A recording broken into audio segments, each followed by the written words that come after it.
Values, and you see this on the top of your page at page number 5, are principles that guide our behavior, but they're also what we believe. It's an expression of what we believe is important. Values create culture, which is kind of this like up here word, but culture is what you can't define, but it's how it makes you feel.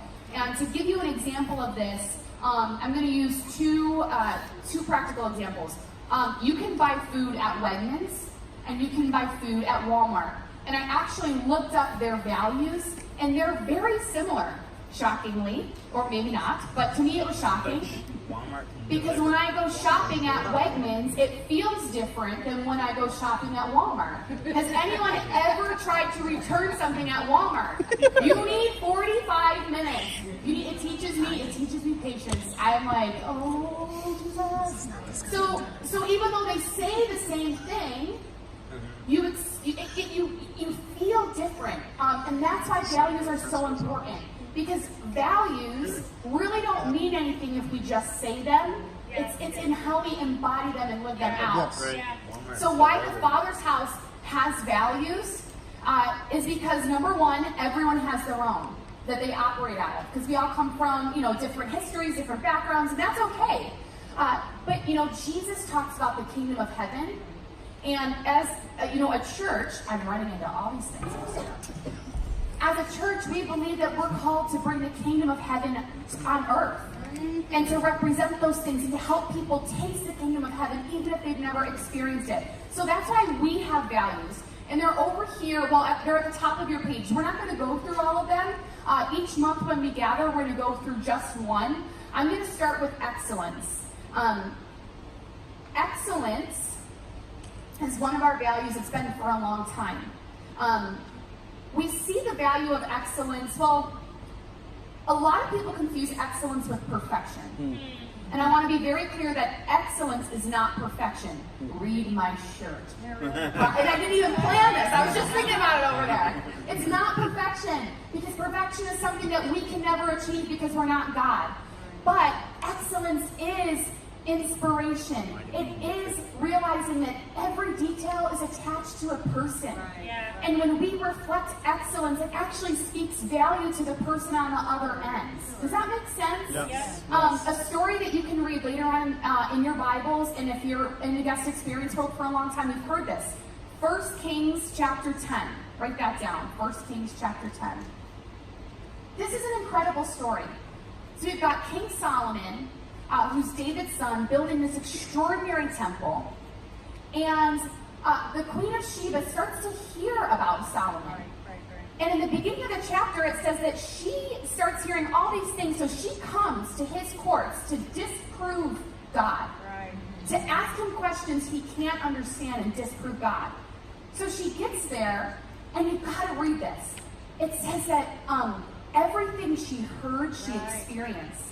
That there was abundance and there were details. And it says that every question she had, he had an answer for her. It even says, she says, wow, how happy your servants are in your courts. This God must be true. That is excellence. That's excellence. It helps people feel like, wow, I'm considered, I'm thought of, I have worth as a human being. I remember when I came here, I had never experienced an environment like this. Like I'm a country, you don't even, it's like, oh, you don't have tape, use gum. It's so the excellence level, way up. Terrible. I was re-educated. I remember hearing this teaching from Pierre and thinking, it doesn't matter, it's fine. And it does matter. It does matter. So really quick, for homework, go read that chapter. But why does this matter? In the middle of your page, why does excellence matter? Because people matter. And we reflect value and worth to people. Who are we when we embody the value of excellence? We're people that make things better. We leave people better than we found them. We're people that are in the restroom and we see water on the countertops and we're not on the environmental care team, but we wipe it up. Mm-hmm. We're people that see trash in the park. Guys, how long ago was Speak My Starving Children? What was that, October? Yeah. I was going out to my car the other day, and I found like a tangle of hairnets with hair in them in one of the bushes, and I was like, I don't want to touch that. I just don't. But you know what? We're people that leave things better than they found them. We're the people that when we see someone who just doesn't look right, you can tell, we stop and we pause and we say, how are you really? Are you okay?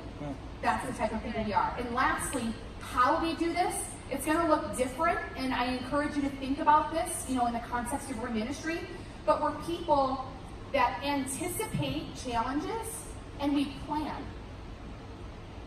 Because, I don't know if you ever heard this, but when we fail to plan, we plan to fail. And for me, that is very real, because when I don't plan, I am filled with anxiety. On a Sunday, if I don't plan, my world is so overwhelmed with tasks that I blow right by the very reason I'm there, which is to be with people and remind them that Jesus loves them. Yeah. So planning sounds so practical, but to me it is a spiritual discipline. And if I don't do it, I don't have the capacity to be present with people. And the last example, although there are many, is communication. None of us like to show up to something and we have no idea what we're doing. So it means not only communicating with other people, but receiving communication, checking your emails, coming to huddle, knowing what's happening helps you to be present. Does that make sense? Yes. Okay. That is the value of excellence. And I think Pastor Luke